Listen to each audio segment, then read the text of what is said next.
Y vámonos para acá, a nuestro descriptor. Diodo y transistores, primera unidad, ok. Fundamento de electrónica, segunda unidad, ok. Sensores y actuadores, unidad actual. La unidad 3, sensores y actuadores, ¿qué es lo que nos piden? Microcomputador ya está, ok. Estamos aquí en sensores. Y nos piden reconocer las características y principio de funcionamiento. Esto es lo importante, saber cómo hace lo que hace el sensor. Sensor de temperatura, sí. Mide la temperatura, sí. ¿Y cómo lo hace? No sé. Ahí estamos mal. Usted, el especialista, usted tiene que saber. Por eso que está aquí, para que aprenda cómo lo hace. Bien, ¿qué tenemos aquí en los módulos? Veamos. Tenemos el sensor de posición del cigüeñal, que es lo que estamos trabajando, ¿cierto? Yo dejé agregado el termistor como sensor de temperatura, el sensor de posición del árbol de levas como sensor de efecto Hall, sensor de posición de la mariposa como TPS, ¿cierto? Y el sensor de posición del pedal de acelerador. Estos dos pueden ser tanto potenciómetros como pueden ser sensores de efecto Hall. Vamos a seguir entonces con nuestro sensor de posición de cigüeñal, ya que quedamos en el punto 3.1, ¿cierto? ¿Cuánta gente lo ha hecho? Ignacio Larré, Sebastián Rojas y Tomás Mesa. El resto brillan por su indiferencia hacia lo que se supone que les gusta, ¿no? La carrera. Bien. Punto 3 al 1. Aquí nos encontramos con el sensor y ahí lo acabo de desnudar, ¿no? Le he quitado la ropa, la parte de carcasa y podemos ver los componentes internos. Si llevamos este orden que está acá, carcasa de plástico, sería esta parte negra, bobina, este alambre de cobre esmaltado y enrollado, sobre el núcleo de hierro blando y tenemos aquí abajo el imán. Este imán nos proporciona un campo magnético permanente. ¿Cuántas conexiones eléctricas tiene este sensor? Solo dos. Este sensor no necesita una tensión de alimentación, ya que él genera un voltaje, es como un pequeño alternador, ¿no? Genera una corriente eléctrica pequeñita alterna. Y ahí podemos ver este núcleo de hierro blando. Las conexiones serían estas dos. El imán permanente sería este, que es fabricado, construido, creado por el hombre. Núcleo de hierro blando y carcasa. Hablemos un poquito del imán. Estos imanes un imán, recordemos un poquito que el imán es un elemento comúnmente para nosotros sólido y que vamos nosotros a percibir, a ver, ¿cierto? Que va a ejercer una fuerza, ya sea de atracción o repulsión frente a otro imán o frente a algún elemento que sea ferromagnético. Por eso que decimos que es un imán, porque el imán posee propiedades de atracción que para los humanos es invisible, ¿no? Yo acerco un imán a otro imán y veo como un imán se mueve, se adhiere o se repele. Entonces sabemos que el motor eléctrico, el giro, es gracias a justamente a la atracción y repulsión de polos norte y polo sur. Entonces un imán tiene un polo norte y un polo sur. Por el polo norte salen las líneas de fuerza y retornan por el polo sur. Eso se llama vórtice. Vórtice, ¿sí? Y todo lo tienen, ¿no? Todos los cuerpos, a raíz de sus átomos, de sus electrones. Funcionamiento. Veamos cómo funciona este sensor inductivo. Tenemos el sensor y tengo acá un trocito, una barra aquí, como le llaman, bloque. Un bloque ferromagnético, es decir, él interactúa con el campo magnético. No es un bloque de madera, no es un bloque, no sé, de un polímero. No. Tiene elementos ferromagnéticos. Vamos a ver el tema de qué está hecho el bloque metálico. El bloque metálico tiene que estar hecho de algún material que pueda interactuar con el campo magnético. Entonces ustedes creen que este bloque metálico, que vendría siendo la rueda fónica, ¿no? La rueda dentada o el eje leva, lo que queramos, nosotros podemos determinar movimiento, que se está moviendo.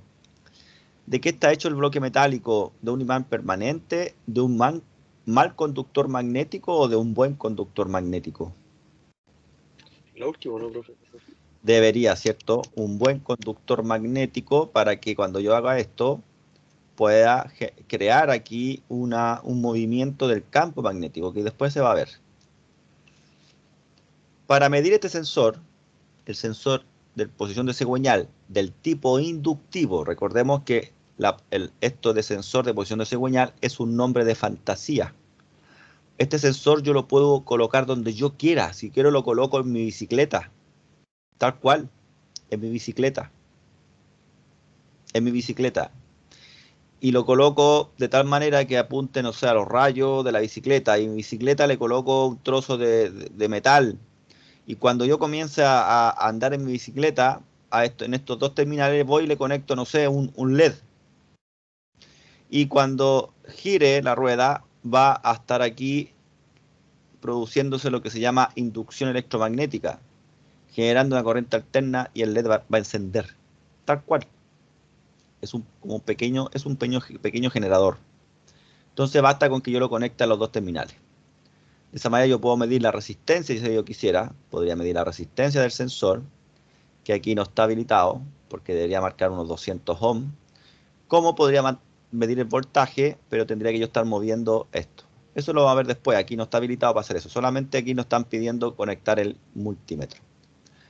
Ahora sí, ajusta el multímetro, me dicen el rango de medición de hasta 2 volts de voltaje CA, sería corriente alterna. Este multímetro no tiene la sigla CA, pero este símbolo representa la corriente alterna y la sigla CA significa corriente alterna. Por lo tanto, debo de modificar, cambiar este switch a la derecha. Y luego, volt. Aquí tengo, ¿cierto?, la magnitud volt. Acá está la magnitud ohm o resistencia. Entonces lo pongo en 2. A continuación dice, mueve el bloque debajo del sensor. Si lo muevo, veo como hay numeritos. Ojo, son 2 volt. Entonces aquí yo puedo ver cómo obtengo un voltaje. Si le pongo en 20, ¿ves? Ahí se ve.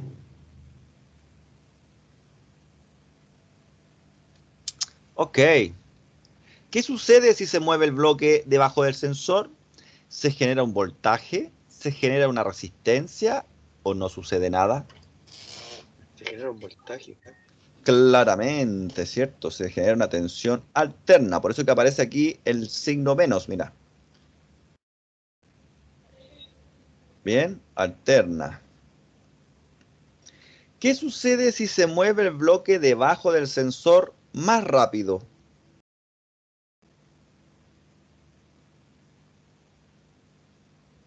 Mira, ahí está rápido. Ahora lentito, mira.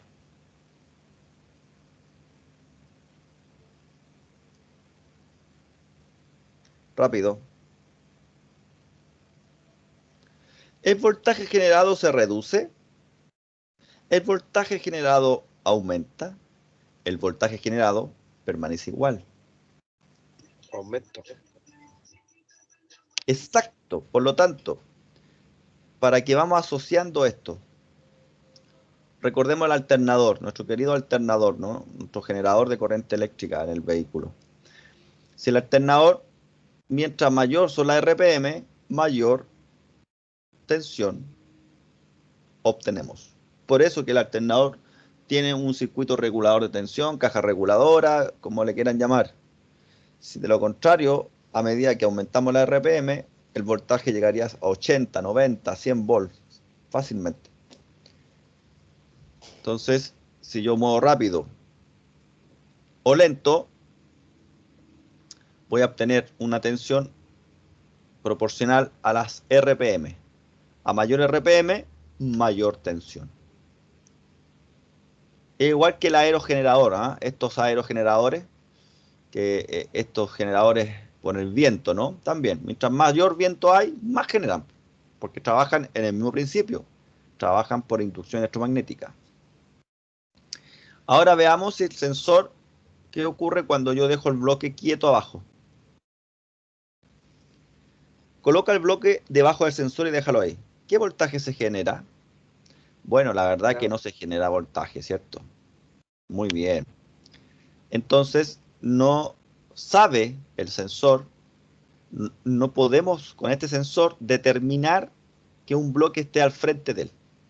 Repito, la unidad de control no va a poder usar este tipo de sensor para determinar si es que enfrente de él, del sensor, se encuentra un objeto. Ahora me dice coloca el bloque junto al sensor y déjalo ahí. Lo voy a colocar a mano derecha. Ahí está. ¿Qué voltaje se genera? Nada, tampoco. Naca la pirinaca, ¿cierto? Nada. O sea, si el bloque está aquí al lado, quieto, o está ahí, quieto, o está ahí, quieto, o está ahí, quieto, este sensor no me sirve para determinar la posición de este objeto. Este sensor, el inductivo, que en este caso lo estamos usando como sensor de posición cigüeñal, este sensor no me sirve para determinar objetos inmóviles. Solamente objetos que se muevan, pero que además sean ferromagnéticos. Si es un trozo de vidrio, no me sirve este sensor. Si es un trozo de plástico, no sirve. Tiene que ser un material que pueda interactuar con el campo magnético. Pregunta: ¿puede este sensor determinar la posición de un bloque fijo? No, ¿Por qué? porque tiene que estar en constante movimiento y tiene que ser ferromagnético. Como la... Exactamente. Como la rueda fónica, la rueda dentada, ¿cierto? Muy bien. Cuando hablamos de ferromagnético, no queremos decir que tenga que ser un imán, porque si la rueda dentada, la rueda fónica, ya sea la del cigüeñal o la de la rueda, porque también tenemos sensores inductivos en el sistema ABS, sensores de rueda, se imagina que la rueda fónica fuera magnetizada, estaría pero llena de viruta, ¿ah? De la tierra, de ahí, de todas partes, estaría llena de mierda. Muy bien. 9. Ahora puedes mover el bloque hacia abajo, o sea, lo voy a alejar, ahí ve, lo estoy alejando del sensor, y aumentar la distancia vertical entre el sensor y el bloque. ¿Qué sucede si se mueve el bloque a una distancia mayor debajo del sensor? Fíjate, mira, fíjate cuánto es lo que se genera. Lo voy a colocar arriba y lo vuelvo a mover. Entonces ahí ustedes pueden ver, ¿no? En los números, si son mayores los números o menores al estar más alejado. ¿Cuál de las tres sería la correcta? Disminuyo. Disminuye, por cierto, todo el rato, por loco. Y mientras más alejado, menos incidencia va a tener, porque el campo magnético tiene cierto, un cierto espacio nomás, no es infinito, digamos. Pregunta: ¿qué sucedería si movieras el bloque a través del sensor a una distancia vertical, o sea, hacia abajo, aún mayor? ¿El sensor todavía podría registrar el bloque o ustedes creen que ya no podría? Yo cacho que ya no. Exactamente, por el mismo motivo, estos sensores, o hablemos del sensor de cigüeñal, como también el sensor de rueda, o estos sensores magnéticos, la distancia entre el sensor y el objeto es mínima. En la antigüedad, cuando recién aparecieron en la electrónica en los vehículos, los sensores y todos tenían un ajuste, entonces usted podía ajustar, se ajustaba con lainas que le llaman, para alejar o acercarlo de la rueda fónica. Hoy día eso ya no se hace. Hoy día el sensor viene con una perforación perfectamente circular y no viene para colocarle laina, ni golilla, ni nada. Entonces usted inserta el sensor nuevo y el sensor va a quedar perfecto a la distancia con el elemento que se va a mover. El problema está en que el imán que trae el sensor va a depender de la calidad de fabricación. Porque si uno se pone a pensar, el sensor reemplaza cualquier objeto mecánico. En este caso, estamos, por ejemplo, viendo la RPM por los dientes de la rueda dentada, ¿cierto? Pero no hay contacto físico, por lo tanto no hay roce. Y lo que se vende es que no hay desgaste. Entonces se vende como algo maravilloso, ¿no? Mira qué maravilloso, no hay desgaste. Sí, eterno. No, ¿por qué no? Porque el fabricante no quiere que sea eterno. Los fabricantes no quieren que las cosas sean eternas. Entonces los fabricantes lo que hacen es venderte esto muy barato, pero te va a durar poco tiempo, para que tú compres otro en un corto tiempo. O te lo venden muy caro, para que te dure harto tiempo. Es así. Entonces uno dice, oye, encontré un sensor en tal parte a la mitad de precio. Ya, pero es probable que te dure menos que el original. No, loco, si es lo mismo. A veces sí, a veces no. Las mismas empresas muchas veces detectan una producción que está mala, como en todo, ¿ah? Yo trabajé un par de años, me acuerdo, en una empresa de producción continua, como supervisor de producción y mantención, y recuerdo que a veces se detectaban ciertos fallos. Por ejemplo, control de calidad pasaba por la línea de producción y sacaba, ponte tú, un sensor. Saca el sensor, lo lleva al laboratorio, lo revisa y dice, oye, este sensor está saliendo malo. Y tiene que avisar inmediatamente a la línea de producción y la línea de producción detiene la producción o modifica algún parámetro en la máquina que está generando, armando el sensor. ¿Y qué pasó con todos los sensores que se fabricaron en la última media hora? Se tienen que dejar aparte, como merma algunas veces. Eso se da en todo orden de cosas, en los remedios, en todo lo que se fabrica. ¿Y qué pasa con esa merma? Hay empresas que tienen un protocolo de destrucción. Se van a unas máquinas que las muelen. Otros dicen hay que desarmar y recuperar las cosas, sacar el imán, sacar la bobina y desechar, no sé, la carcasa que era la que venía con el desperfecto, no sé. Pero también suele ocurrir que esa merma de alguna manera se va a la venta, pero al mercado informal. Y ahí es donde usted va y encuentra un sensor que vale 50 lucas y lo encuentra en 10. E inclusive trae hasta el sello del fabricante. Entonces es original, claro que es original, pero es un original merma, es un original que está malo o que tiene un desperfecto. Eso es lo que ocurre muchas veces también. Hay que considerarlo. Veamos cómo funciona. Aquí ya está la parte física, la parte más de entender cómo lo hace, y esto es lo que nosotros tenemos que aprender. Esto es el principio de funcionamiento. Estamos viendo acá arriba el sensor y esto que parece como estos pelitos, ¿no?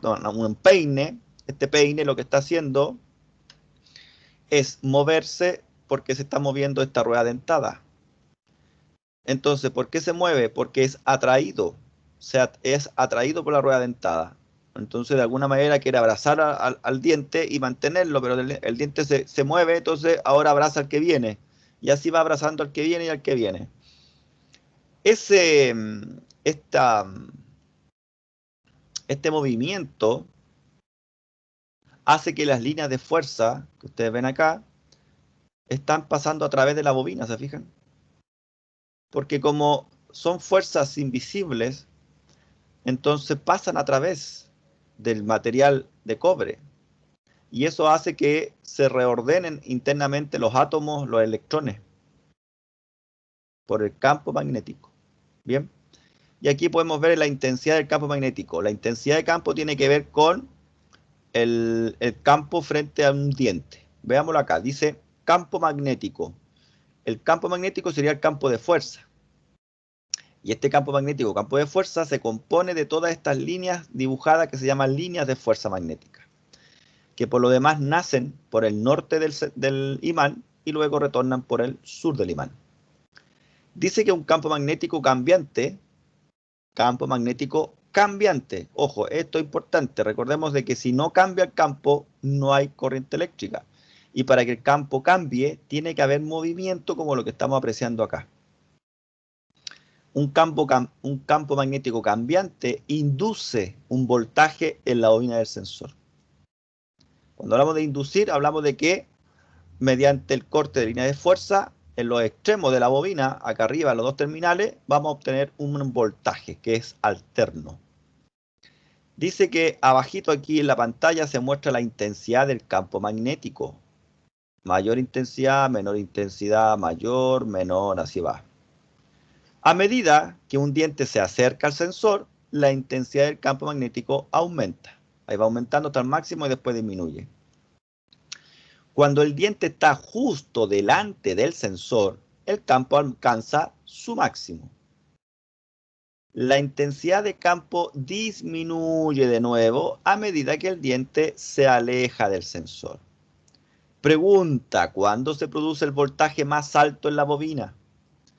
Cuando el cambio, aquí lea bien, no responda al tiro. ¿Cuándo se produce el voltaje más alto en la bobina? ¿Cuando el cambio en el campo magnético está al máximo o cuando la intensidad de campo está al máximo? La intensidad, profe, ¿no? No. Si la intensidad de campo es alta, el campo no tiene que cambiar considerablemente. Entonces, ¿cuándo yo obtengo mayor voltaje? Cuando el cambio en el campo magnético está al máximo. Ya lo vamos a entender eso. Y para eso vamos a volver acá. ¿Qué pasa si yo dejo el bloque aquí abajo? ¿Teníamos voltaje? No, no va a haber nada. Ok. Eso quiere decir que cuando está ahí abajo, fíjese, está toda la intensidad de campo magnético está enfrentada completamente. Pero ¿qué debe ocurrir para que tengamos voltaje?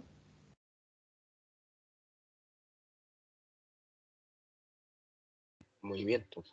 Exacto. Y eso es lo que estamos viendo acá, movimiento. Esta rueda dentada se está moviendo como si cada uno de estos fuera un bloque, ¿sí? Y nos están ahora enseñando que cuando está el diente enfrentado ahí al bloque, tenemos la mayor intensidad de campo magnético, Ok, de acuerdo, aprendimos eso. Pero la pregunta ahora no es referente a la intensidad, sino que es referente al voltaje. Y eso se demostró en la anterior. ¿Cuándo tenemos mayor voltaje? Cuando yo estoy cerca del sensor, el bloque metálico cerca, y lo tengo que mover. Y mientras más rápido lo muevo, tengo más voltaje. Entonces, ¿cuándo se produce el voltaje más alto en la bobina? Cuando tengo mayor cambio en el campo magnético. ¿Y cuándo se origina eso? Cuando los dientes se van alejando, mira, cuando se aleja o cuando se acerca. Ya lo vamos a ver ahora a continuación. Me pide ahora indicar el punto del gráfico donde el campo magnético es más intenso. El campo magnético es más intenso cuando está el diente enfrentado, ¿cierto? Y eso era justo arribita, en la cresta, ahí. Ahí, a ver acá, ahí sí, ¿ves? Justo aquí en la cresta, esta cresta, intensidad es cuando hay mayor intensidad. Y eso es cuando está el diente enfrentado 100%. Pero ahí no es cuando tengo el mayor voltaje generado, porque ahí el bloque está enfrentado. Tienen que estarse moviendo o para la derecha o para la izquierda. ¿Cuándo se produce el voltaje más alto? Me preguntan. Cuando el campo magnético cambia más, cuando el campo magnético tiene más intensidad o cuando el campo magnético es más débil. La primera, ¿no? Exacto, cuando cambia más, esa es la idea. Eso te está enseñando estas preguntas. Recuerden que esto es una plataforma de enseñanza Y el texto es la parte teórica y las preguntas es para hacer la parte práctica, donde yo tengo que pensar y responder. Clic en el punto del gráfico donde el campo magnético cambia más. Ok, el campo magnético va a cambiar más cuando el diente esté más alejado o se esté acercando. Eso quiere decir que yo puedo pinchar desde el punto máximo de intensidad hacia la derecha, como por aquí, o antes, como por acá. Voy a pinchar aquí. Correcto, dice. El voltaje será más alto en ese punto. Y aquí también es lo mismo, ¿ya? Ahora vamos a entenderlo mejor con esta otra gráfica o este otro plotter que ahora nos muestra el voltaje que se está generando. Mira, fíjate que no están en fase, te fijas que no están en fase. Cuando la intensidad de campo es más alta, el voltaje no es más alto. ¿Te fijas? Cuando el voltaje está en la cresta más alta, esto no está en la más alto. Observa, dice el segundo plotter, el rojo. Muestra la forma de onda del voltaje producido. Pregunta. ¿Cuál de las siguientes afirmaciones es cierta? ¿El voltaje generado es un voltaje CC? ¿El voltaje generado es un voltaje de onda cuadrada? ¿O el voltaje generado es un voltaje CA?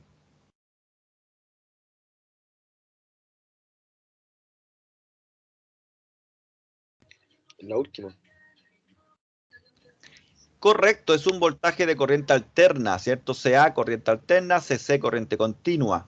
¿Cómo sabemos que es corriente alterna? Porque primero tenemos que identificar dónde está el cero en este gráfico. Este es el cero y esta línea representa 0 volt. Y yo veo que el voltaje pasa de 0 hacia arriba como pasa de 0 hacia abajo. Entonces es alterna porque eso me indica que está cambiando el sentido de la corriente. Muy bien. Ahora me dice, puedes detener la rueda dentada pulsando el botón de pausa. Detén la rueda dentada en el punto en que el voltaje producido es mayor. Entonces vamos a ver para que después veamos en qué parte se encuentra la intensidad de campo. 1, 2, 3. El voltaje está en el punto más alto y ese voltaje, fíjate cómo está el campo. ¿Ah? Está por allá. Está súper, súper. Todavía quiere atrapar ese diente. No te vayas, le dice, no te vayas, diente. Ahí le tira los bracitos, no te vayas. En ese momento de sufrimiento es cuando tenemos mayor voltaje. ¿Ah? Pero no estamos en la mayor intensidad de campo, ¿se fijan? Estamos pasaditos. Ya, esto es una fórmula que tiene que ver con voltaje producido. Tenemos un factor constante, una constante. Después, ¿de qué depende el voltaje que se va a producir aquí del sensor? Va a depender del número de espiras de la bobina, N. Mientras más vueltas tenga la bobina, mayor es el voltaje generado. ¿De qué depende también? Del cambio del campo. Acuérdense, mientras mayor sea este cambio de campo magnético, mayor va a ser el voltaje. Todo esto dividido por el intervalo de tiempo en el que se produce el cambio de campo. Mientras mayor sea el intervalo de tiempo, va a ser menor el voltaje. El intervalo de tiempo en el que se produce el cambio de campo. Mientras menor sea el intervalo de tiempo, mayor es el voltaje. Por eso que si mientras más rápido gire la rueda, mayor es el voltaje. Mientras más lento, menor. Pregunta. A medida que aumenta el régimen del motor, ¿por qué aumenta el voltaje producido? Usted me dice cuál de estas cuatro. La segunda. Correctísimo, señor. Si la velocidad aumenta, delta T, el intervalo de tiempo en el que se produce el cambio de campo, disminuye. Si disminuye, como está dividiendo, al reducir el delta T, aumenta el voltaje producido. Si la velocidad aumenta, el tiempo que entre el momento en que el campo es más intenso y el momento en que el campo es más débil disminuye. Por lo tanto, delta T disminuye. A medida que aumenta la distancia entre el sensor y la rueda dentada, ¿ah? Cuando yo alejaba el bloque, disminuye el voltaje producido. ¿Por qué?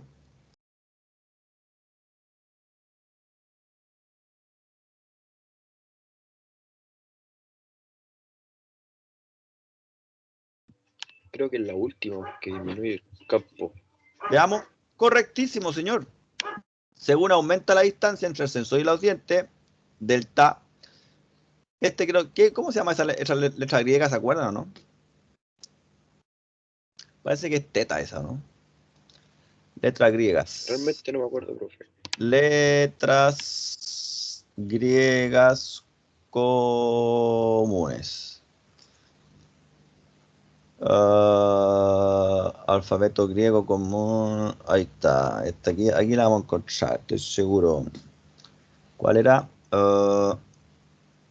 Un círculo y una raya al medio. Oh, no está, pero ¿cómo? Si es la común. Un círculo. Ahí está. Fi. Pi. Fi.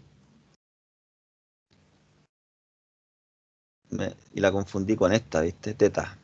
Entonces, claro, teta es diagonal, un círculo y una diagonal. Pero esta cuando es horizontal, no, vertical, viene siendo fi. Y aquí no estaba fi. Ah, este es pi. Alfabeto griego. Fi. Bueno, delta fi. Ok. Delta fi. ¿Cómo se determina la velocidad? Porque recordemos que este sensor es inductivo, pero estamos estudiándolo instalado como posición del cigüeñal, CKP. Y mediante este sensor, la unidad de control determina dos cosas. Las RPM, revoluciones por minuto. Aquí habla de velocidad. Yo discrepo de este término. Velocidad no es lo mismo a revoluciones por minuto. Pero no importa. Ahí giro rápido, ahora gira lento. 600 revoluciones por minuto, 2000 por minuto. O sea, yo estoy en ralentí y luego aceleré, por ejemplo. ¿Qué ocurre con el voltaje? Lo que vemos, ¿cierto? Que hay una variación en la amplitud y también en la frecuencia. La amplitud tiene que ver hasta dónde llega hacia arriba y hacia abajo. Y la frecuencia tiene que ver con el número de ciclos en el tiempo. O qué tan apegaditos o separadas estén las formas de onda de aquí. Bien. La unidad de control tiene que determinar las revoluciones por minuto. Y eso lo logra con cada uno de estos dientecitos, ¿sí? Con cada uno de los dientecitos. Y la segunda que tiene que determinar es cuando el pistón número 1 se encuentra a 90 grados antes del punto muerto superior. Ahora vamos a ver cómo logra determinar la RPM. Dice que la unidad de control mide el voltaje del captador inductivo. Obviamente, porque el voltaje sería la señal que entrega este sensor. Este sensor genera el voltaje, no necesita 5 volts, ni 9 volts, ni 12 volts para funcionar. Dice que cuando el régimen del motor aumenta, las RPM, ¿cierto? Los dientes pasan más rápido por delante del captador inductivo. Esto hace que la frecuencia del voltaje de corriente alterna aumente. Al medir la frecuencia del voltaje de corriente alterna, la unidad de control puede determinar el régimen del motor. Observa con atención la forma del voltaje generado a diferentes velocidades del motor. Pregunta: ¿cuál es la frecuencia durante una velocidad alta? ¿La frecuencia es baja o la frecuencia es alta? Es alta. Exactamente, muy bien. Aquí tienen que calcular, ¿ah? No respondan a la primera, usen calculadora. Dice, hay 60 dientes en la corona dentada. O sea, tenemos un disco dentado y hay 60 dientecitos. Pregunta: ¿cuál es la frecuencia del voltaje de corriente alterna a un régimen de 600 RPM? Ojo, que la M es minuto. Y cuando hablamos de Hertz, estamos hablando de segundos. ¿Sí? Porque si usted me dice, 6 por 6, 36. Esta, profe. No, pues eso es lote. Porque no es esa. Yo lo espero.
Profe, es 600.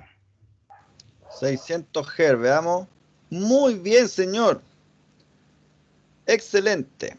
Tenemos a un régimen de 600 RPM, el cigüeñal gira 10 RPS.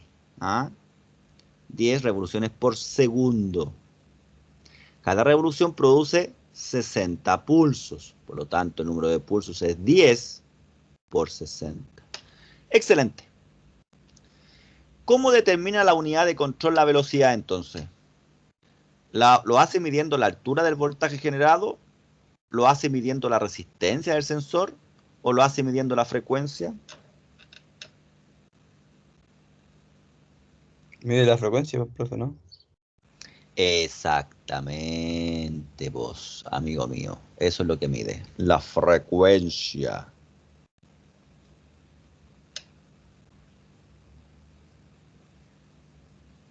Ahora, ¿cómo hace para que también reconozca, cierto, el PMS del pistón 1? Aquí lo vamos a leer esta parte. Dice, se omite deliberadamente un diente de la rueda dentada.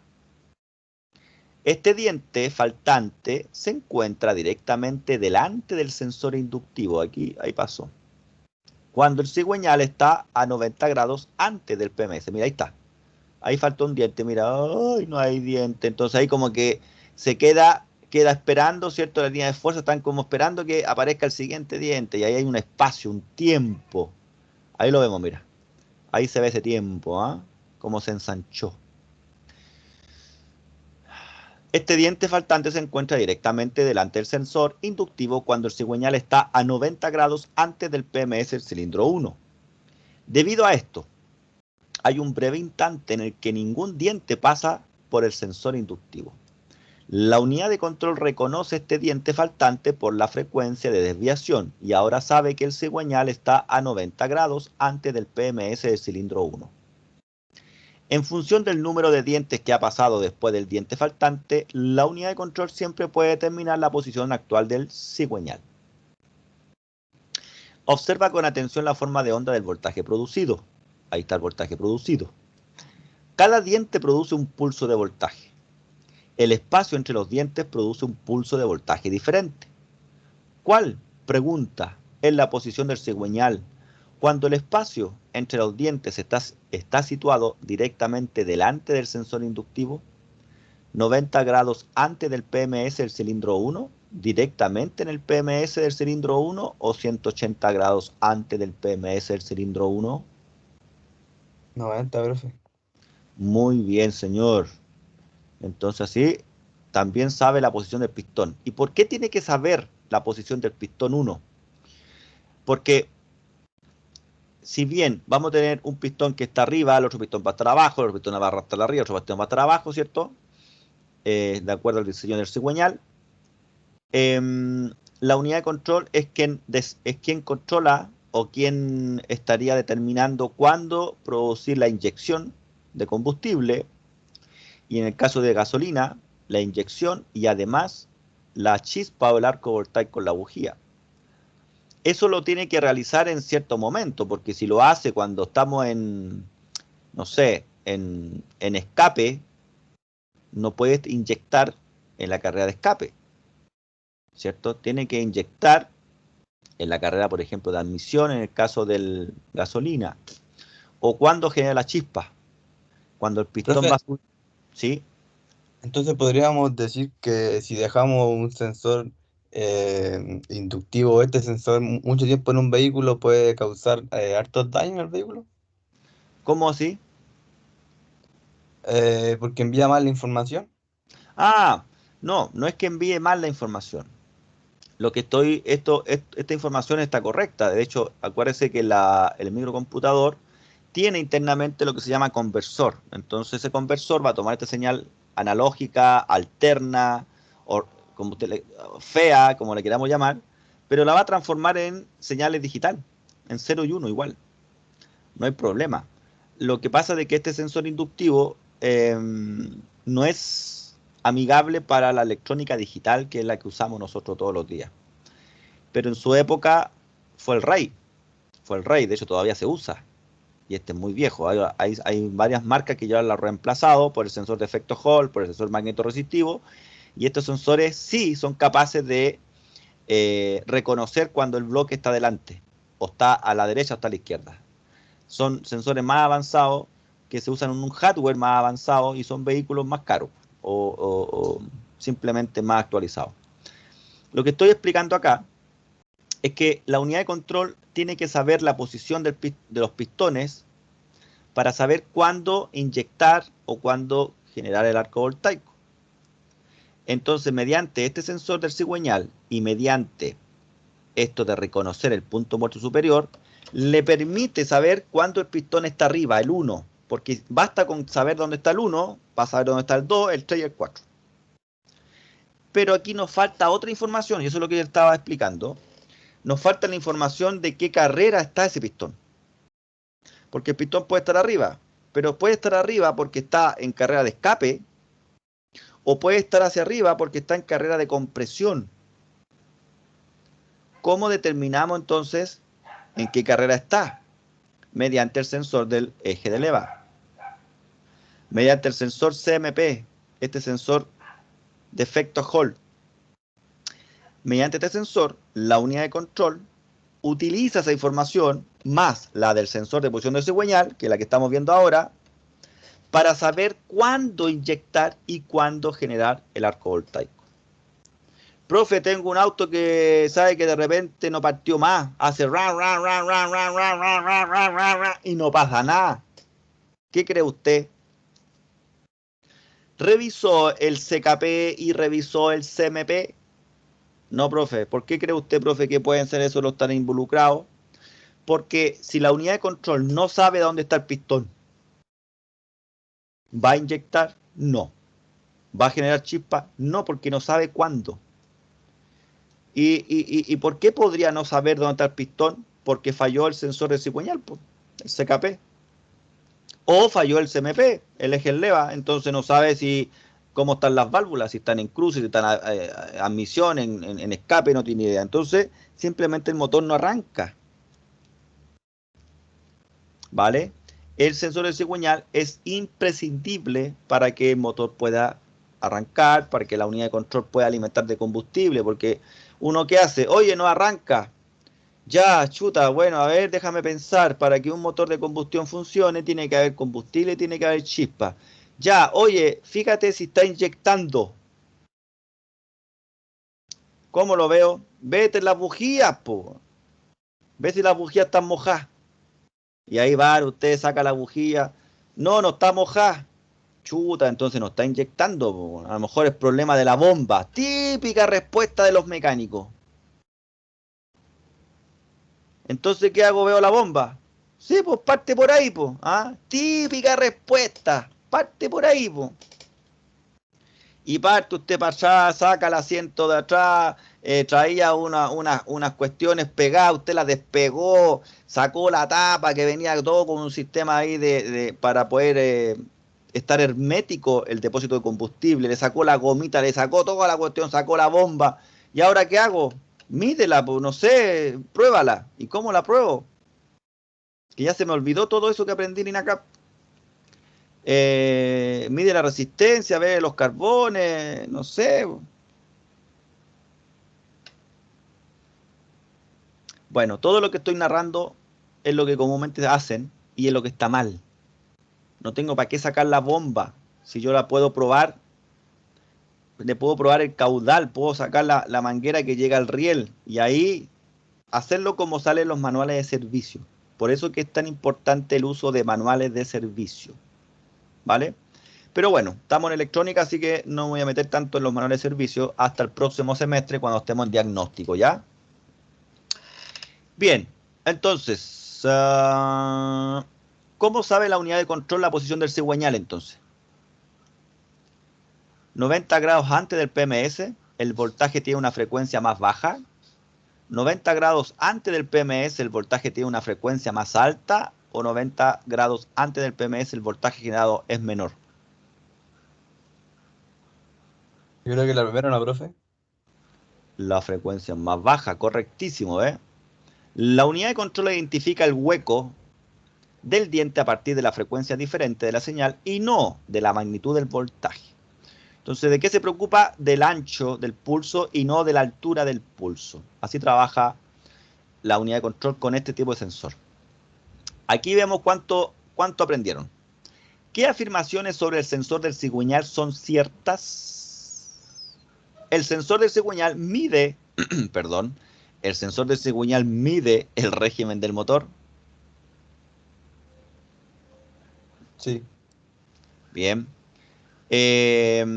Siempre aquí yo me detengo un poquito para recordar que el sensor no mide.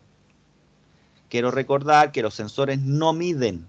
Los sensores son aquellos que transforman una magnitud física y o química en eléctrica. ¿Quién mide? La EQ. ¿Quién mide? La microcomputadora. Porque medir es comparar. Eso se enseñó en metrología. Cuando yo mido, comparo un patrón con lo que quiero hoy día saber cuántas veces, ¿cierto?, contiene este patrón, este elemento. Eso lo hace la unidad de control. La unidad de control toma la señal y la compara con lo que tiene escrito por el fabricante. Y luego decide según lo que está escrito por el fabricante. Ese es el programa o software o mapa. Usted en su trabajo dirigido que está desarrollando, hay unos mapas, le llaman mapa de... No, ustedes están desarrollando sensores. Sí, ya, no se preocupe. Creo que no aparece esos mapas. Ya, Ya pero después, me quedó claro. No ¿sí? mide. No miden los sensores. Pero cuando nosotros hablamos así, entendamos a qué nos referimos, ¿no? Porque usted me dice, profe, está malo. ¿Por qué? No, porque usted dijo que el sensor no mide. Sí, pero es que aquí se está usando ese lenguaje que se usa comúnmente, ¿ah? De hecho, ustedes pueden decirme, profe, pero usted el otro día dijo que el sensor estaba mirando o que el sensor nos decía. Sí, son formas de expresarse para mejorar el entendimiento, ¿cierto? Pero no es lo correcto.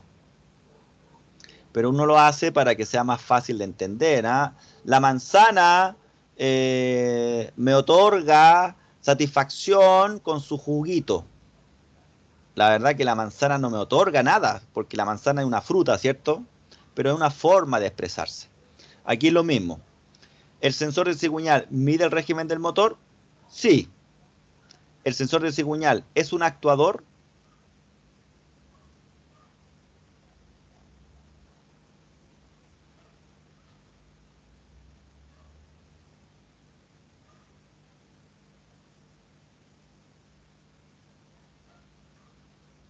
No, esa no, profe.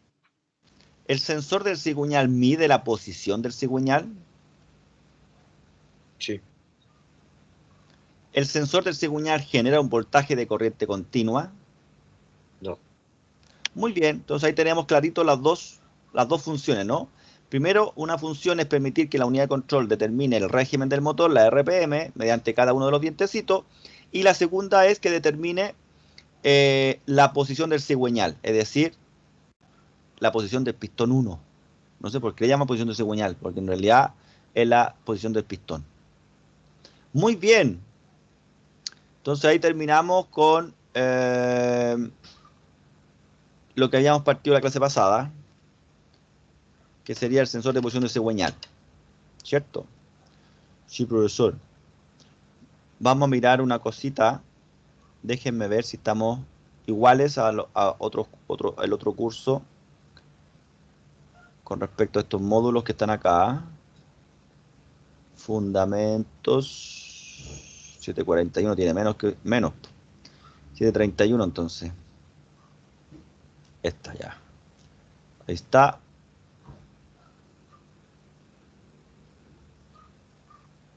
Veamos. Vamos viendo, dijo el ciego. Transistor. Ya. MPI visión general. Velocidad inductivo.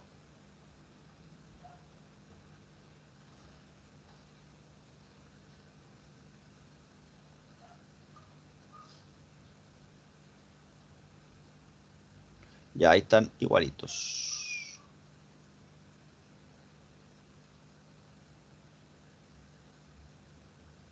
Perfecto. Entonces ya tenemos el sensor de posición cigüeñal tiki-taka. El sensor de velocidad, ¿este lo hicimos junto o no lo hicimos junto este?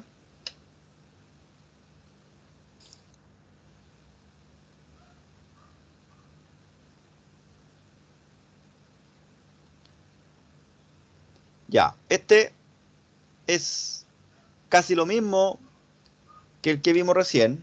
¿Por qué? Porque es el mismo sensor inductivo, pero ahora se utiliza como sensor del ABS, como sensor de velocidad de la rueda. Entonces aquí nos vamos a dar cuenta que es exactamente lo mismo. Entonces, si yo me aprendo el principio de funcionamiento de un sensor inductivo, me estaría aprendiendo el funcionamiento de dos sensores al tiro, del cigüeñal y el del ABS. ¿Se entiende lo que digo? Sí, profe. Muy bien. En este caso acá se le llama lector. En el otro caso se llamaba captador. Profe, ¿en qué va eso? Bueno, va en quién haga la traducción, porque son palabras que son sinónimos, ¿no? El sensor es un sensor como tal. Aquí se le quiere dar así como es como lo que hablaba antes, es como uno se expresa. ¿El sensor está leyendo? No, el sensor no lee. El sensor es un captador porque capta, no, el sensor no capta. El sensor transforma una magnitud física en una eléctrica. Así de simple, eso es todo lo que hace. Entonces, aquí respondamos, ¿el sensor sería un lector o sería un actuador? Un lector. Claro, estaría así, por así decirlo, ¿no? Como leyendo. Bien. ¿Cuál es la función del sensor de velocidad inductivo? ¿Será medir la fuerza?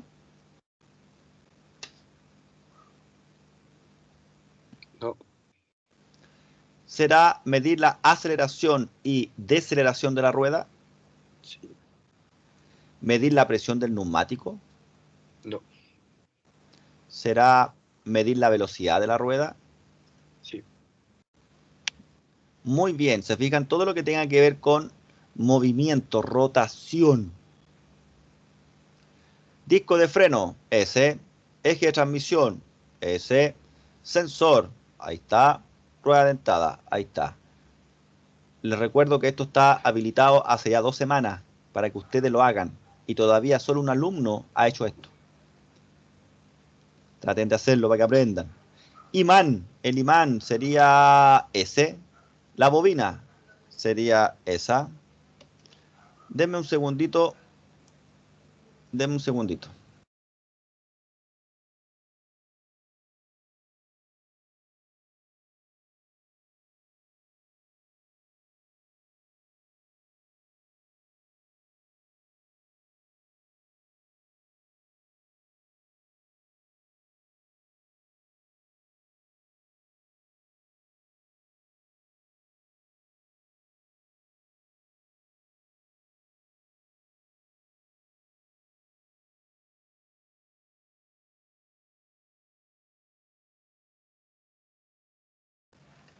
Chicos, denme 3 minutos y vengo al tiro, ¿vale?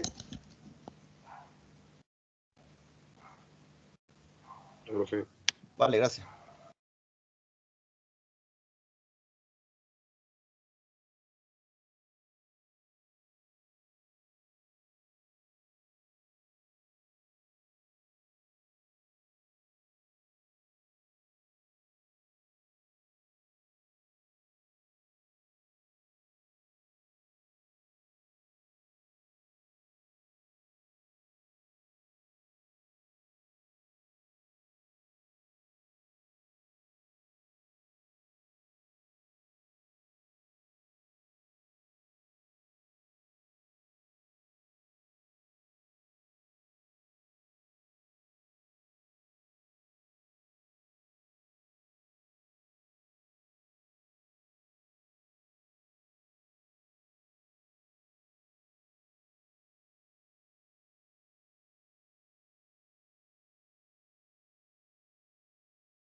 Ya, volví. ¿Me demoré mucho?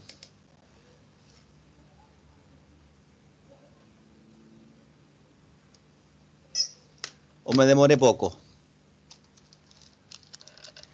Se demoró mucho, profesor.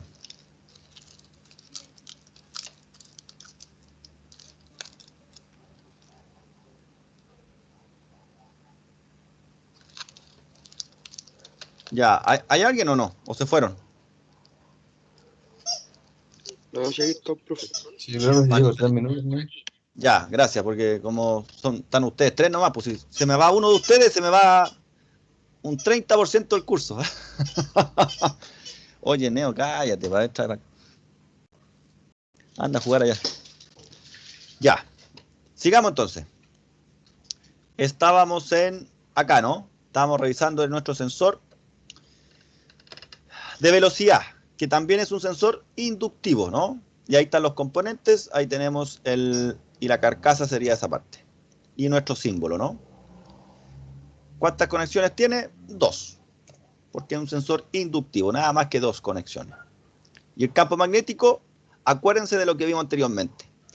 ¿Cuándo genera voltaje una bobina? ¿Cuando hay un campo magnético, cuando no hay campo magnético o cuando hay un cambio? La última, profe. Cuando hay un cambio en el campo magnético. Muy bien. ¿Y de qué depende la magnitud del voltaje producido? Depende del número de espiras de la bobina. Sí. Acuérdense de la fórmula anterior. Dependerá de la intensidad del imán.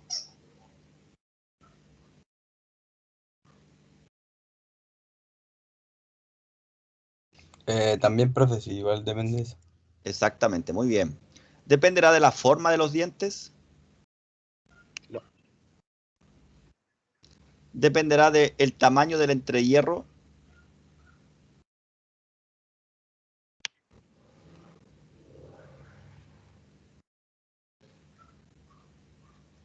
Profe, ahí se refiere como a lo que está pegadito con el imán, ¿o no? O sea, Al, pegado con el al, sensor. al núcleo, claro, al núcleo donde está enrollado el alambre de cobre, esmaltado, está enrollado sobre un núcleo, y ese núcleo se llama entrehierro, que es de hierro blando, que es para Pegado. concentrar. Pongámosle que sí, Bueno, dijo. Da lo mismo, aquí acuérdense que aquí aprendemos, esta cuestión no es una evaluación, esto es una técnica de estudio, es una técnica. Entonces esta técnica lo que hace que usted, por ejemplo, en este momento se está preguntando, ¿será verdadero o será falso? Eso que usted está haciendo en su cerebro está generando el aprendizaje, que es distinto a que yo le diga, inmediatamente le entregue la información. El entrehierro permite que esto, otro. No. Entonces, esto es una técnica. Esta plataforma posee un tipo de técnica de enseñanza, ¿vale? Eso es. 3 de 4. ¿Cuál cambiamos?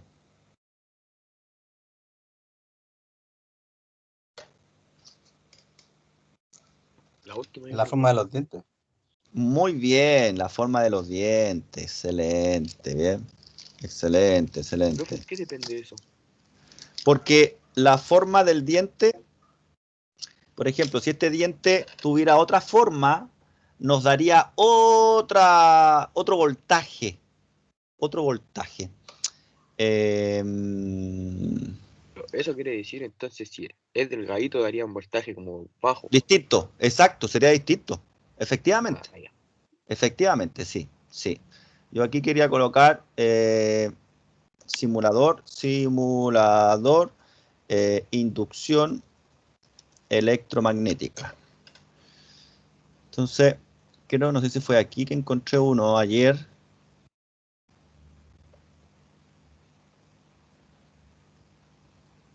A ver si aquí, no me acuerdo si era este, pero yo me acuerdo que era de Faraday, pero parece que no cargó nunca. Lo dejé ahí, después busqué otro, parece. Y encontré uno que me fue agradable. Aquí parece que nunca cargó nada. Parece que aquí estaba.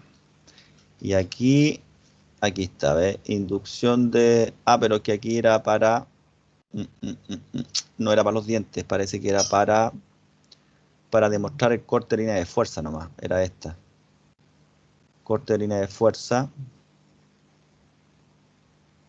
Ahí está. Era para eso en el fondo. Mostrar que el imán posee líneas de fuerza. Y esas líneas son campos. Y cuando se está moviendo la rueda dentada se mueve. Lo que está haciendo es que las líneas se muevan y pasen a través de este elemento que aquí sería la bobina de cobre.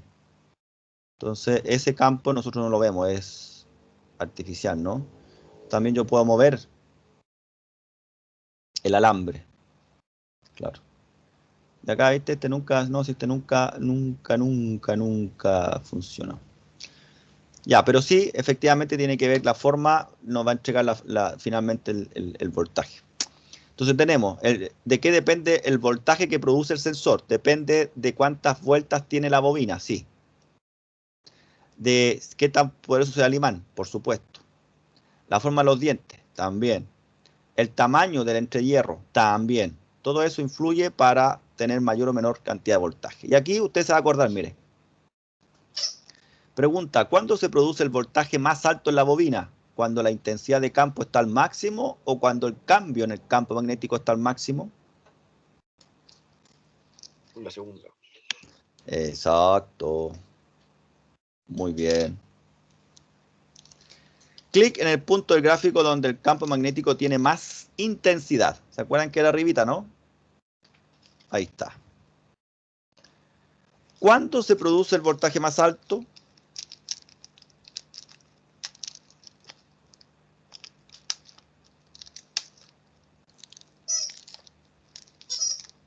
La segunda.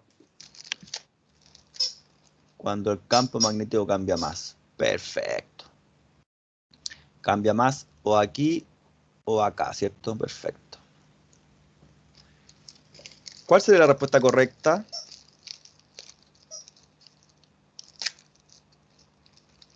La 1. CA. Perfecto. Y ya. Perfecto. Mayor voltaje cuando hay mayor cambio de campo magnético. Y esa fórmula, lo mismo de antes. A ver, si se acuerdan.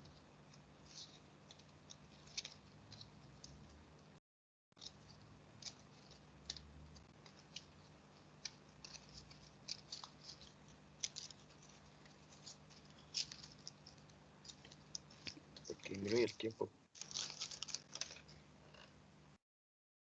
Muy bien, señor. Y esta, ya estamos terminando, mira. Con este sensor.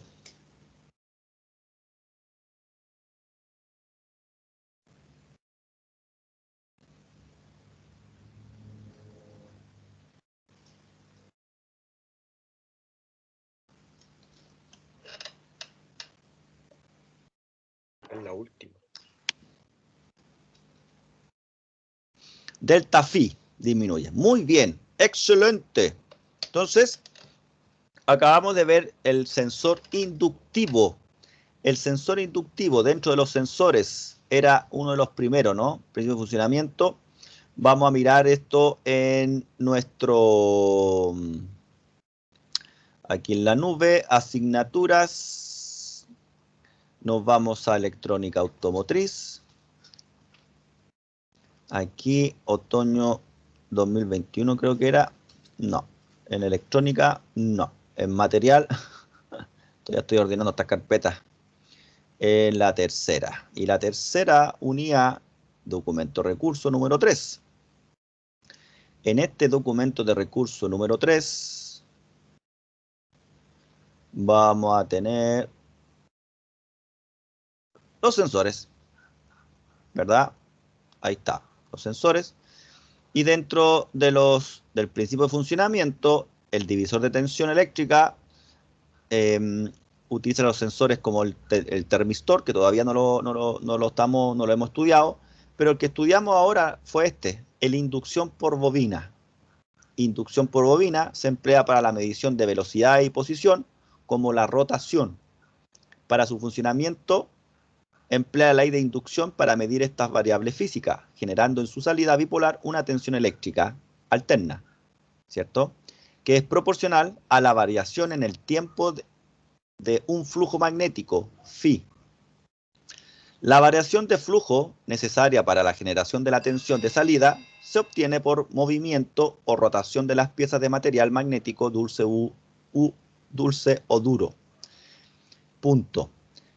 Mientras leo, la idea mía es que usted vaya ahora, a medida que vamos leyendo, usted vaya recordando lo que vimos en el lectura, que es completamente distinto cuando usted, si esto lo leyó antes de hacer el módulo. Bien, cuando uno lee esto ahora, como que uno ve la luz, se entiende. Si lo leíamos antes de hacer el módulo, no se entendía. Dice que los sensores inductivos actuales están constituidos preferentemente por un imán de barra con espiga polar de hierro dulce, que soporta la bobina de inducción de 2 conexiones. Cuando gira una corona dentada ferromagnética u otro rotor de estructura similar por delante de este detector, ¿ve? Aquí le llaman detector. Otro lo llamaba captador. El otro lo llamaba lector. Es un sensor y punto. Se induce en la bobina una tensión proporcional, casi sinusoidal, a la variación del flujo magnético en función del tiempo. Para la detección de dentados muy finos, una parte del extremo delantero de la espiga polar es aguzada con objeto de obtener un concentrador de flujo, es decir, una lámina polar, que generalmente atraviesa la caja de metal o plástico y se adapta a la forma y sentido de la estructura incremental. Y ahí tenemos lo que estudiamos hoy día. El sensor con su imán, con su núcleo, su bobina, su carcasa. Rueda, que aquí le faltan como 3 dientes, ¿no? En realidad tiene que faltar uno solo. Bien, y ahí hay una pequeña explicación referente a lo mismo, la forma de onda, cálculo, forma de onda, y ahí tendremos el otro, el de efecto Hall. El sensor de efecto Hall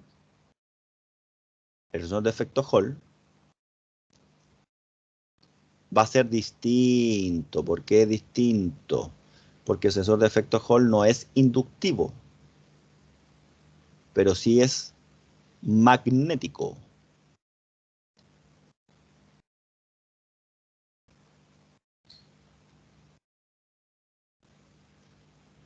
Que sería el sensor de posición del árbol de levas.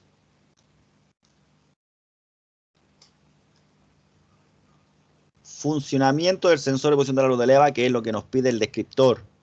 Principio de funcionamiento. Bien. Entonces, ¿qué tenemos aquí con este sensor de posición del árbol de leva? Este sensor, a diferencia del anterior, también va a ser de magnético, sí, pero no es por inducción. Con este sensor, la EQ determina la posición del árbol de leva. Pregunta, ¿para qué sirve el sensor de posición del árbol de leva? ¿Sirve para determinar la velocidad de rotación del árbol de leva? ¿Sirve para determinar el sentido de rotación del árbol de leva? ¿O será para determinar la posición del árbol de leva? La última. La última. Correctísimo, la posición. ¿Qué es lo que ve la unidad de control con la posición del árbol de leva? Lo que ve es cuál es la posición del cigüeñal, lo que ve es cuál es el régimen del motor, o lo que ve es cuándo comienza el siguiente ciclo de expansión.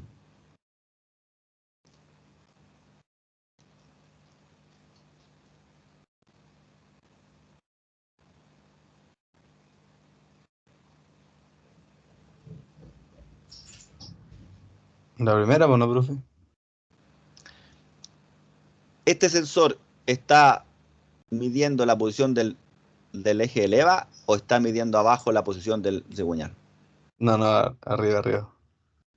Muy bien, entonces la primera, no señor. Nos queda el régimen y cuándo comienza el ciclo de tu expansión. Para responder esta, vuelva usted a leer esta última oración.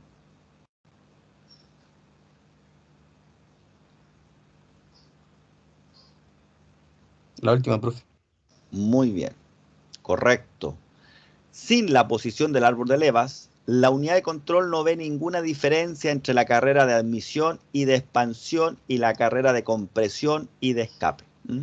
Esto fue lo que yo le había explicado anteriormente, ¿no? Se necesita imperiosamente la señal del sensor del cigüeñal y la señal del sensor del leva para que la computadora sepa cuándo inyectar y cuándo generar la chispa. Si no sabe, no hay chispa, no hay inyección y el motor no da arranque.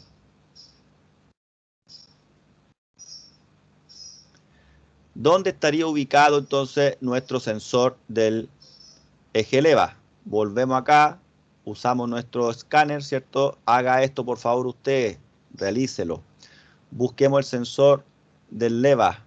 Ahí está, sensor de posición del árbol de leva, el número 40. ¿Dónde está el 40? Aquí se encuentra. Ahí está. ¿Se fijan el símbolo? Este es el inductivo, el cigüeñal, 2 cables. Este del leva, 3 cables. ¿Por qué? Porque él sí necesita un voltaje de alimentación. De hecho, lo recibe a través del cable naranjo. Este pin 1 es de alimentación. ¿Cómo sabe, profe? Porque tiene un signo más arriba. Acá abajo tiene un signo menos y un cable rojo. Profe, pero el rojo no es de positivo. Aquí no. Por eso que no hay que guiarse por los colores. Hay que guiarse por todo. El color, seguir el camino del cable, darse cuenta que llega al punto 28, menos. Este, menos. Acá, menos.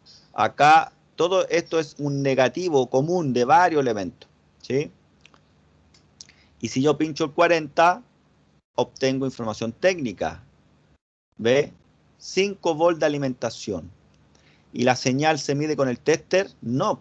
Fíjate, no te dice mide el señal con el tester, te dice mídelo con el osciloscopio. Ahí está el oscilograma.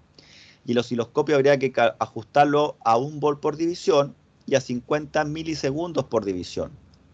Y hay que medirlo con respecto a masa en el pin 2 del sensor y estaría ubicado a mano izquierda. ¿Se fijan? Ahí está ubicado. Perfecto. Entonces el número 40, nos están preguntando, ¿no? Por el número del sensor, 40. Perfecto. ¿A qué pin de la unidad de control está conectado el pin 1 del sensor de posición del árbol de leva? Si usted tuviese que medir, tiene que medir, ¿cierto?, en el pin 1 del sensor o en el 32 de la computadora. 32. ¿Pero cómo? Me dice, ¿a qué pin de la unidad de control está conectado el pin 1? Ah, el pin 1, perdón. Está conectado al 27. Ya. Ahí está. Entonces, me preguntan por el positivo, no por la señal. ¿Ah? La señal del sensor sale por el 2, entra por el 32 de la computadora. Bien, ¿dónde encontrará el sensor del árbol de leva en este vehículo? Ya lo dijimos. El sensor sería este, ¿cierto? De acuerdo a esta imagen. Ahí estaría. ¿Está en el lado izquierdo del motor cerca de la ECU? ¿En el lado derecho del motor cerca de la tapa de filtro de aceite? ¿O está en el lado izquierdo del motor cerca del alternador? La primera. Excelente, señor. Vamos a localizar y sustituir. Primero vamos a siempre sacar, meternos al habitáculo y apagar esto. ¿Ah? Luego, un clic, tomo, arrastro, suelto, pincho, pincho, tomo, arrastro, suelto, compruebo. Ay, señor, me equivoqué, lo siento. Todo de nuevo. Apago acá. Ahí, desconecto, tomo, llevo, pum. Y ahora vuelvo y conecto. Comprobar. Excelente, profesor. ¿Y cómo se construye? Mirá, que es parecido, pero tiene 3 terminales de contacto, no 2, y arriba tengo una electrónica, porque hay un chip. Circuito impreso está acá arriba, tenemos un imán, porque es un sensor magnético, pero no es inductivo, es un sensor magnético de efecto Hall, o Hall. Carcasa, 3 conexiones, positivo, negativo, señal. Clic en la placa de circuito impreso para ver el elemento Hall. Ahí está, ¿ves? El elemento Hall, ¿qué es lo que es? Es un circuito integrado de 1, 2, 3, 4, 5, 6, 7, 8 patitas. Encapsulado del tipo SMD. Este parece un condensador, tiene pinta de potenciómetro, condensador, diodo parece, ¿cierto? Muy bien. Las conexiones abajo, el imán permanente sería ese, la carcasa, la parte plástica, el circuito impreso arriba y nuestro elemento Hall o circuito integrado. ¿Cómo funciona? Aquí, por favor, atento a la jugada y compárenlo con el anterior estudiado hoy día, el inductivo. El bloque metálico, dice, está hecho de un material conductor magnético. El campo magnético en el que se encuentra el elemento Hall puede resultar afectado por esto. Si el bloque está debajo del sensor, se mide un voltaje de 0 volt. Si se mueve el bloque debajo del sensor, desde ahí el voltaje es de 5 volts. Esto significa que el sensor también puede determinar la posición cuando está detenido. Si la distancia entre el sensor y el bloque es demasiado amplia, el bloque ya no se puede registrar. Observa el sensor de posición del árbol de levas con el bloque metálico debajo. ¿De qué está hecho el bloque metálico? ¿De un metal magnético permanente, un buen conductor magnético o un mal conductor magnético? La segunda. Un buen conductor magnético. Muy bien. Vamos a conectar el multímetro al sensor. ¡Oh! ¿Dónde lo conecto? A ver. Ah, ¿se fijan o no? Tomé eso y me dice o al centro o a la derecha. Entonces vamos a tomar esta punta y la vamos a colocar en el negro, como si fuera negativo. Y este, por lo visto, se coloca aquí en el celeste, que sería la señal. Por lo visto acá se está usando un código distinto al del plano del auto. El rojo debe ser alimentación, el negro negativo y este celeste o azul sería la señal. Ok, me dice lo conectó bien. Coloca el multímetro en el rango de medición hasta 20 volts de corriente continua. El anterior sensor entregaba corriente alterna. Y ahí vamos a colocar, bueno, vamos, es que ahí ahora sí puedo tomarlo bien. Ahí está. 20 volts. Mira, y el sensor que me está entregando 5 volts. ¿Por qué, profesor, me entrega 5 volts? Porque el sensor está siendo alimentado siempre. ¿Qué sucede si se mueve el bloque a lo largo del sensor? Mira, observa. ¿Hay bloque? No hay bloque. ¿Hay bloque? No hay bloque. Bloque no, bloques no, sí, no, no, no, sí, no, sí, no, sí, no, sí, no, sí, no, sí. ¿Te fijas? Ese es un 0, un 1, 0 lógico, 1 lógico, 0 lógico, 1 lógico. O sea que este sensor entrega una señal del tipo Digital. exacto. ¿Qué sucede si se mueve el bloque a lo largo del sensor? ¿Se mide una señal de 5 a 10 volts? ¿Se genera una resistencia o se mide una señal de 0 o 5? Esa se mide una señal de 0 a 5. Exacto. Entonces aquí nos damos cuenta de la diferencia con el inductivo. ¿Qué sucede si se mueve el bloque más rápido a lo largo del sensor? Solo la señal de 0 y 5 volts cambia más rápido. El voltaje de salida permanece igual. El voltaje de salida aumenta.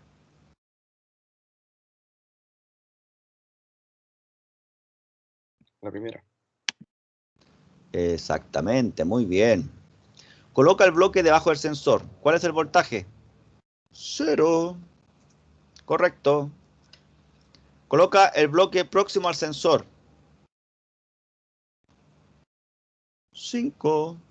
Correcto. ¿Puede este sensor determinar la posición de un bloque fijo? Sí. Correcto. Claro, pero logramos eso a cambio de tener una fuente de energía alimentando constantemente al sensor. A diferencia del anterior, que él no necesitaba ninguna fuente de energía externa. Dice ahora puedes mover el bloque más lejos del sensor. ¿Qué sucede si el bloque se mueve más arriba y más abajo del sensor? A ver, ahí está más arriba, 5, 0, 5. Más abajo,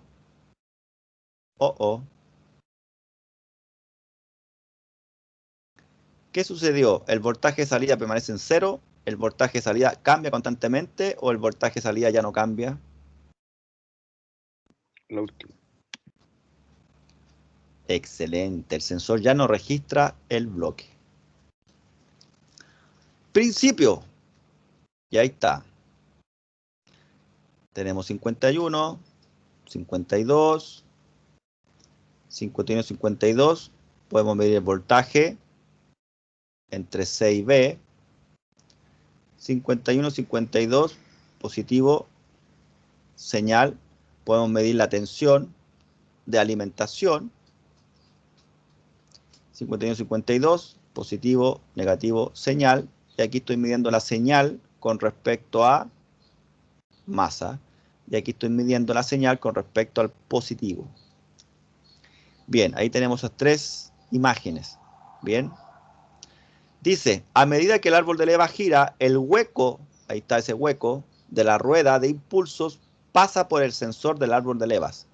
Esto ocurre una vez por cada revolución del árbol de levas. El campo magnético, generado por el imán permanente en el sensor, cambia tan pronto como el hueco de la rueda de impulso pasa por delante del sensor de efecto Hall. El circuito electrónico responde a la presencia o ausencia del campo magnético. El voltaje de salida es bajo con campo magnético y alto sin campo magnético.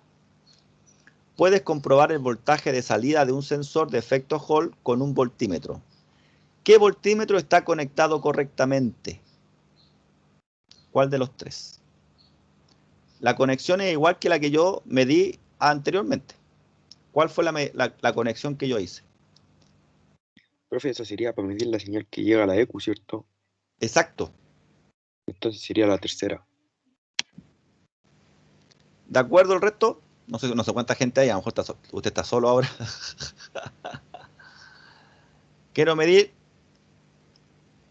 el voltaje de salida de un sensor de efecto Hall. El de salida sería la señal, ¿cierto? Sería la letra B, porque C, positivo, alimentación, A, negativo, masa. Comprobamos, correctísimo señor, muy bien. Ahora, ¿qué afirmación es cierta? Si el voltaje es alto, el hueco está orientado hacia el sensor. Si el voltaje es alto, el hueco no está orientado hacia el sensor. Si el voltaje es bajo, el hueco está orientado hacia el sensor.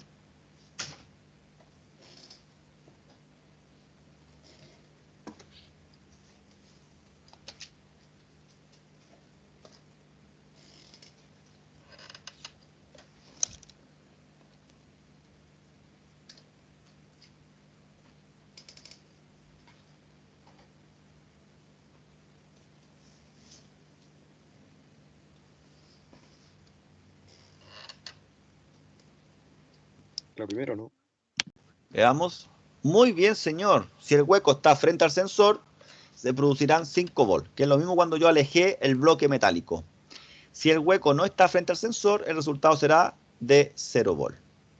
Excelente, mire. Logramos hacer estos, porque con los otros cursos no alcancé a hacer este. Pero como todos ustedes son menos, entonces fuimos más eficientes.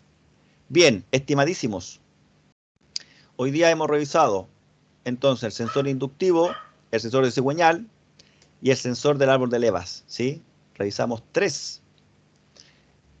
Les dejo el termistor, posición de la mariposa y pedal de acelerador, ya para que lo vayan revisando. Yo también tengo que hacerlo con ustedes. ¿De acuerdo?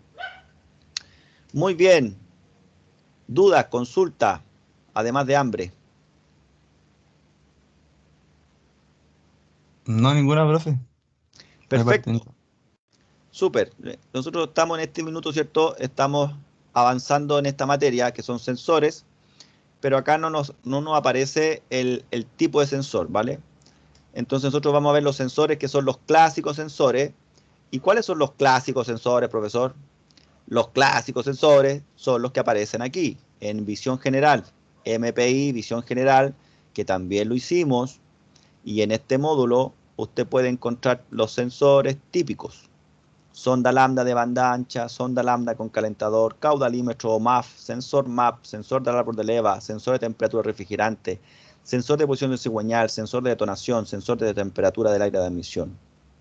En este momento nosotros hemos visto el sensor de posición del cigüeñal, el sensor del árbol de leva. Esos dos sensores ya los vimos.